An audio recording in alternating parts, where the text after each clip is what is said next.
Prime minister second chance দিতে চান, এই কথা বলে 7 মাস পর আয়নাঘর থেকে মুক্তি দেওয়া হয় হুম্মাম কাদের চৌধুরীকে। মুক্তির পর গুমের কথা না জানাতে হুমকিও দেওয়া হয় তাকে। জিআইসি সেলে গুম ও নির্যাতনের ঘটনায় মানবতা বিরোধী অপরাধের মামলায় সোমবার ট্রাইব্যুনালে সাক্ষ্য দেন হুম্মাম কাদের চৌধুরী। সাক্ষ্য প্রদান শেষে শেখ হাসিনা ও গুমের সঙ্গে সংশ্লিষ্টদের সুষ্ঠু বিচার চান তিনি।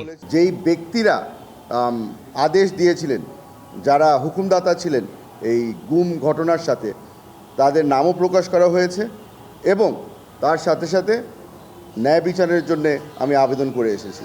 সোমবার সকালে জুলাই গণঅভ্যুত্থানে নারায়ণগঞ্জে 10 জনকে হত্যা মামলায় সাবেক এমপি শামীম ওসমান সহ 12 জনের বিরুদ্ধে গ্রেফতারি পরোয়ানা জারি করেন আন্তর্জাতিক অপরাধ ট্রাইব্যুনাল।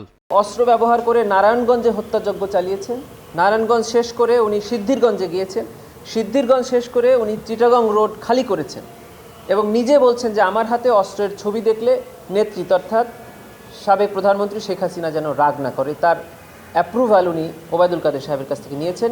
এদিকে জুলাই আগস্ট আন্দোলনে রাজধানীর চানখারপুলে 6 শিক্ষার্থী হত্যা মামলার রায় মঙ্গলবার। সাবেক ডিএমপি কমিশনার হাবিবুর রহমান সহ এই মামলায় অভিযুক্ত 8 পুলিশ সদস্যের সর্বোচ্চ শাস্তির প্রত্যাশা প্রসিকিউশনের।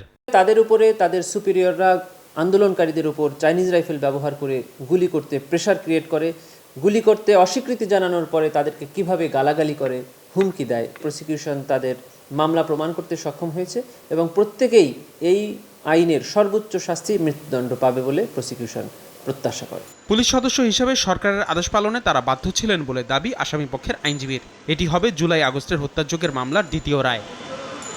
আসিফ মোহাম্মদ সিয়াম, সময় সংবাদ, ঢাকা।